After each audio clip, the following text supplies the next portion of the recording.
down for what? Turn down for what?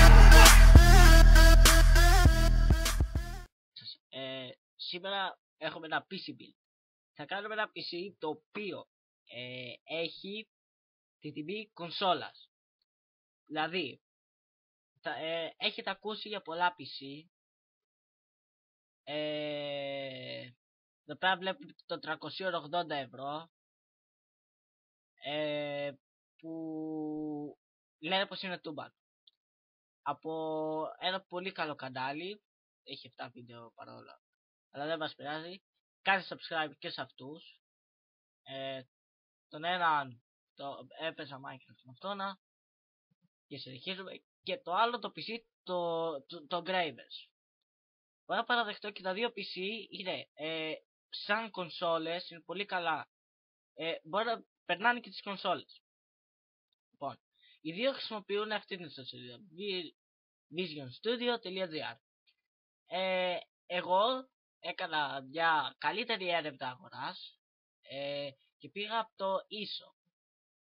Και οι δύο λοιπόν, θα σας πω, αυτό το PC έχει χειρότερη, δεν μου αρέσει ούτε το κουτί, η CPU η χειρότερη, η motherboard έχουν την ίδια, έχει πολύ μεγάλη RAM, 8 GB, ναι, GB, και δείτε κάτω στα σχόλια που έχω, που το έχω πει έναν i3, και από κάτω αν δείτε έχουν γράψει και για τα 8 κάπου. Να, 8 GB είναι το PC για το. Λοιπόν, για να ξέρετε, 4 είναι καλά, 8 είναι πολλά. Πάνω από 8 δεν σας χρειάζονται για τέτοιο PC. Και γενικά για ένα gaming PC τα 4 είναι πολύ καλά. Βλέπετε και εδώ, αυτοί έχουν 4. Λοιπόν, η διαφορά αυτών των δύο που χρησιμοποίησα εγώ, έβαλα Asus αντί για ASRock που βάλουν και δύο. Βρήκα πιο ωραίο κουτί, και είναι πιο ωραίο. Λοιπόν, το κουτί μας, ένα Aerocool V3X Midi Tower Evil Black Edition Black and Orange. Λοιπόν, το συγκεκριμένο κουτί έχει κόψιμο και μοναδική επιθετική εμφάνιση. Δηλαδή, αν σας το μεγαλώσω, δηλαδή είναι ωραίο κουτί. Εδώ πέρα έχει μια στρώση αλουμινίου, μπορεί να βάλετε μπροστά ένα φανάκι, είναι ωραίο. Λοιπόν, μέσα λοιπόν μπορείτε να βάλετε δύο τύπου μητρικές. Μπορείτε να βάλετε και μια Micro ITX και μια Full ITX ή ITX σκέτο. Λοιπόν, βλέπετε έχει πολύ χώρο και για τις κάρτες σας. Λοιπόν, μπροστά, λοιπόν, παίρνει ένα 120 μπροστά, ένα 80 πίσω και 2 120 δίπλα στο πάνελ, αν δείτε εδώ. Είναι πολύ ωραίο κουτί, βλέπετε έχει βαθμολογία 10 από ένα ψήφο και κάνει ούτε 30 ευρώ. Κάτι που από ό,τι είδα στα άλλα κουτιά δεν είχε. Λοιπόν, το επόμενο είναι ένα Intel Pentium Dual Core G3220 στα 3 GHz και είναι ένας επεξεργαστής Pentium 4ης γενιάς με socket S150 και και cores έχει Haswell. Τι σημαίνει αυτό? Θα μου πείτε δεν ξέρουμε τι είναι το Haswell, δεν ξέρουμε τι είναι τα sockets, δεν ξέρουμε καν εάν είναι καλή. Λοιπόν, ο συγκεκριμένος processor είναι ο μικρότερος, ας πούμε, στην κατηγορία gaming. Δηλαδή μπορείτε να πάρετε, θα ξεκινήσετε από αυτό το processor, θα πάτε σε i3, σε i5 και ουσιαστικά χρησιμοποιούν ως i7 για gaming. Ο συγκεκριμένος είναι πολύ καλός. Έχει 3 GHz περισσότερο από ό,τι έχει ο δικός μου i5. Είναι 4ης γενιάς, είναι Haswell που σημαίνει πως μπορείτε να βάλετε από Pentium, από Celeron, αν το θυμάμαι καλά, 4ης γενιάς έως i7 με με αυτό εδώ το LJ1150, με αυτό εδώ το socket, γιατί ουσιαστικά εδώ πέρα να το αλλάξετε, και δεν είναι overclockable. Ο υπολογιστής, αν ξέρετε τι είναι overclock, δεν θα μπορείτε να κάνετε με αυτό. Είναι ένας υπολογιστής απλώς για να παίζετε πολύ μικρά παιχνίδια για διασκέδαση και για βίντεο ερασιτεχνικά. Λοιπόν, τώρα θα πάμε, αυτό είναι ένα που έβλεπα πριν, θα πάμε στην ωραία μας την μητρική Asus H81M K Retail. Είναι Micro ATX, έχει αυτό LJ150 και αυτό. Γενιά CPU τέταρτης γενιάς, και αυτό που σας είπα Haswell, μπορεί να φτάσει από τον iCore έως το Celeron. Και καλά το είπα. Ναι, είναι Asus, είναι σε καλή τιμή, είναι μικρή, έχει. Προσέξτε, εάν θέλετε να βάλετε μια κάρτα ήχου παραπάνω ή μια οποιαδήποτε κάρτα, π.χ. ίντερνετ, μην την πάρετε. Πάρτε την Astro, πάρτε μια Astro. Δικός μας είναι απλώς, επειδή το έφτιαξα για ένα παιδί που μου είπε, δεν θέλω πολύ ακριβό PC, θέλω ένα PC περίπου στη τιμή του Xbox, περίπου. Του πήρα λίγο πιο ακριβό, δεν τον πειράζει γιατί έχει Xbox και το έχει βαρεθεί. 2 slots, βλέπετε πάνω έχει τα πινάκια, η διαφορά. Και αυτή είναι η μητρική βάση. Λοιπόν, θα πάμε στις μνήμες. Βαθμολογία 9, βλέπετε, γιατί κάποιοι δεν έχουν τη λέξη. 2 Corsair DDR3, δεν θα πω όλο τον κωδικό, όλο το μοντέλο φυσικά. Στο description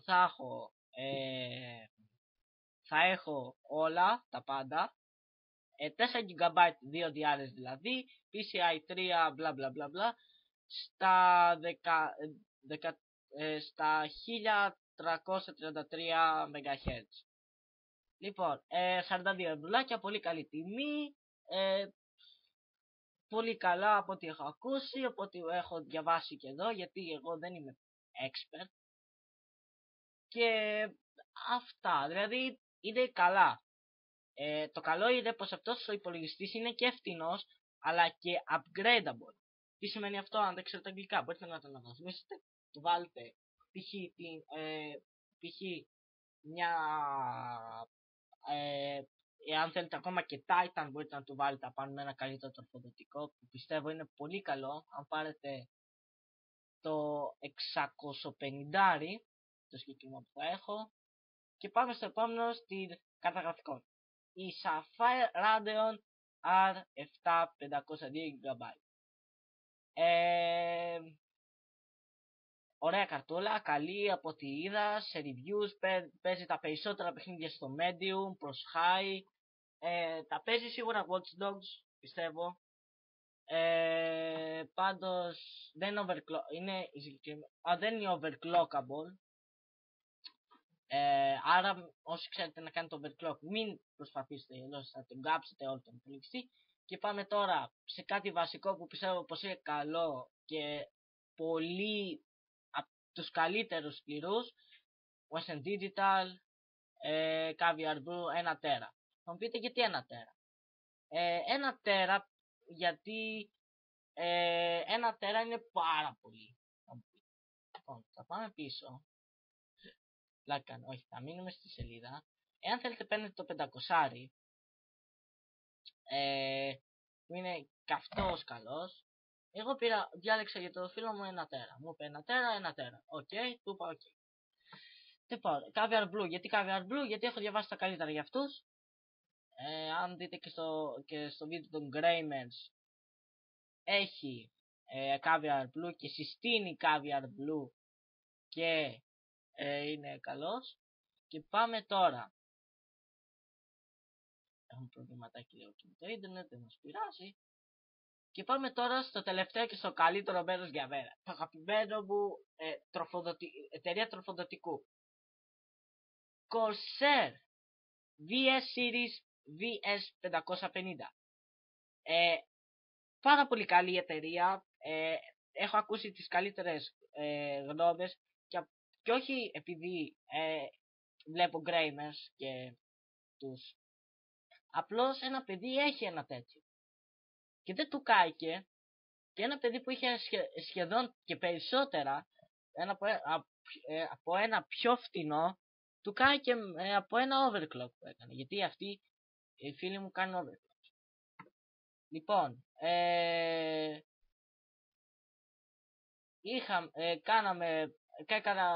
ρώτησα το φίλο μου, θες ένα καλό PC με ένα φθηνοτοκοδοτικό, μου είπε όχι, θέλω ένα καλό PC που μου κρατήσει. Μπορείς να το είχα βάλει το δικό μου που είναι ένα iMemory 600W που είναι κινεζιά αλλά καλό. Λέω και εγώ να πάρω αυτό, αλλά δεν είναι το budget. Θέλω να πάρω αυτοκίνητο. Anyways, αυτό ήταν. Εάν παρατηρήσατε τα χρώματα πορτοκαλί, χρυσό, αυτές ξεχάσεις τις μαύρο, ο σκληρός που μου είναι άσπρος που είναι μπλε, και αυτό εδώ, έχω και ένα ωραίο μοτίβο. Δεν θα είναι απλώς ένας PC για να παίζετε παιχνίδια, θα είναι και ένα ωραίο PC. Λοιπόν, αν δείτε κιόλας και τη τιμή, βλέπετε 50 ευρώ. Αυτό είναι κάπου στα 51. Πιστεύω, ναι. Λοιπόν, κάτσε να σας δείξω 1 τέρα.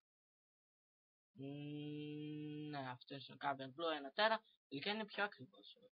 Τέλος πάντων. 1 τέρα. Αυτός 51, 87, πολύ καλή τιμή.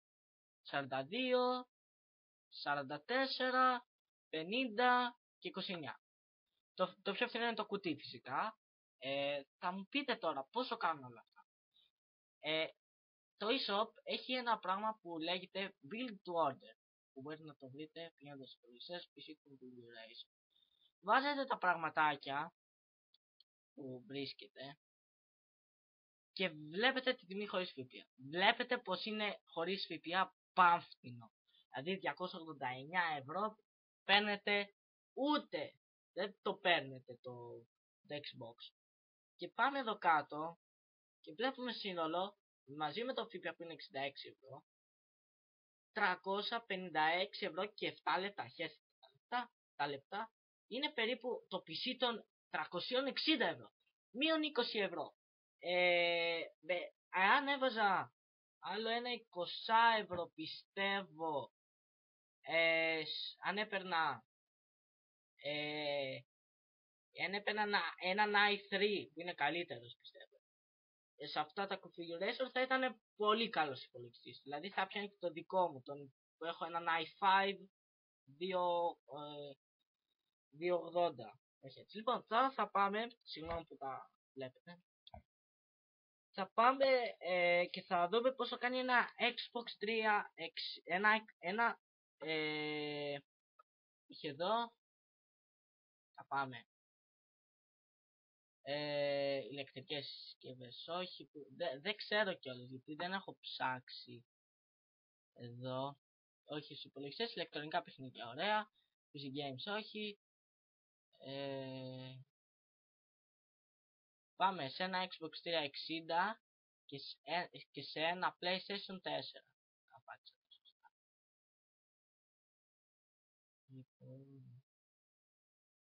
Anyways, λοιπόν, αυτά είναι σε προσφορές. Θα πάμε σε ένα PlayStation 3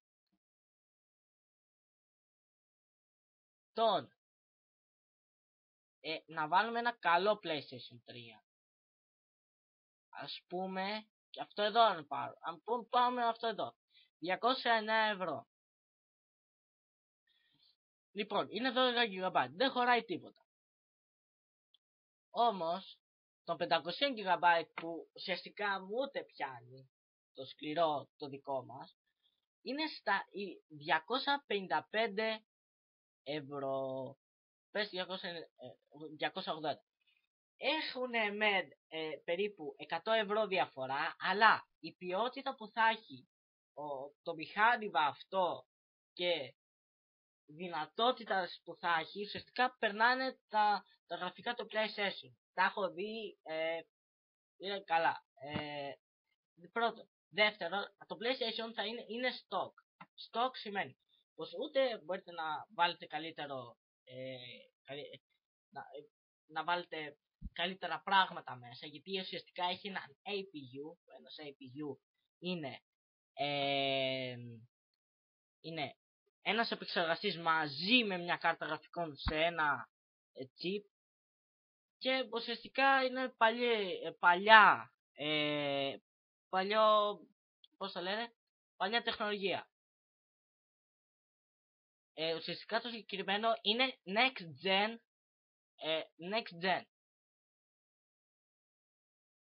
Θα παίζει next gen παιχνίδια.